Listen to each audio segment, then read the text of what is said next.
इयत्ता 9वी सायन्स 2 प्रकरण 7 त्यामधला शेवटचा भाग नायट्रोजन सायकल। तर यामध्ये हा मागचा भाग आहे ॲटमॉस्फेरिक नायट्रोजनचे fixation, the fixation of nitrogen. Here you can see there is nitrogen in the air but we cannot use it directly, so with the help of some microorganisms we can use it. Rhizobium bacteria are present in the root nodules of the plants. Rhizobium हे जीवाणू वनस्पतींच्या मुळांवरच्या गाठींमध्ये असतात। मेथी जर आपण आणली आणि त्याची मुळं तपासली तर आपल्याला त्याच्यामध्ये अशा गाठी असलेल्या आढळून येतील। ज्या ज्या झाडांना शेंगा लागतात त्या सगळ्या झाडांमध्ये आपल्याला अशा गाठी असलेल्या दिसून येतील।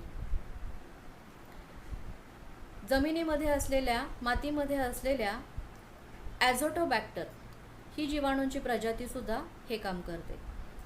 नायट्रोजनचे रूपांतर नायट्रोजनच्या संयुगांमध्ये nitrogenous compounds like nitrites, nitrates, ammonia etcetera या सगळ्यांमध्ये करून नंतर तो मातीमध्ये मिसळतो आणि मग वनस्पती तो घेऊ शकतात। वनस्पतींना प्राणी खातात आणि म्हणून त्यांना नायट्रोजन मिळतं आणि अशा पद्धतीने त्यांची नायट्रोजनची गरज पूर्ण होते।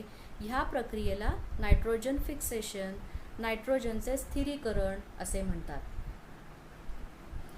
आता हा भाग आपल्याला दिलेला आहे तो शिकायचा आहे। नायट्रोजन सायकल अशी आकृती काढायची आहे। हवेमध्ये नायट्रोजन आहे। वीज पडत असताना when it is thundering, nitrogen get decomposed and mixed with soil. Thus soil and plants get nitrogen. But if it is not, then microorganisms like rhizobium and azotobacter convert it into the nitrogenous compounds. Then we get it dissolved into the soil. Plants take it, plants use it and grow properly. Animals eat plants and thus they get the nitrogen from the plants. From the animals, their dead parts and excreta gives out nitrogenous compounds to the environment again. These are decomposed to give nitrogen back.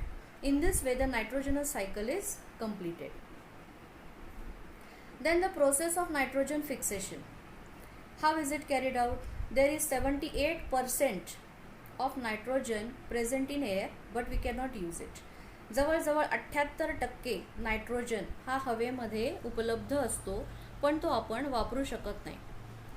त्याचे जे चक्रीकरण आहे, recycling आहे ते होत राहिलं पाहिजे आणि ते वेगवेगळ्या बायोटिक आणि अबायोटिक प्रोसेसेस मधून होत असतं। बायोटिक म्हणजे जैविक क्रिया आणि अबायोटिक म्हणजे अजैविक क्रिया, या दोन्ही क्रियांमधून आपल्याला हे चक्र पुढे जात असलेलं दिसतं। तर याच्यामध्ये काही महत्त्वाच्या पायऱ्या आहेत। पहिली आहे nitrogen fixation, nitrogen to nitrates and नायट्राइट्स।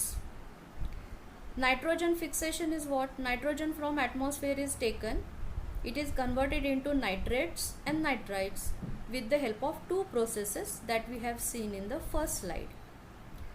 Second is ammonification. Now nitrates and nitrites are ready.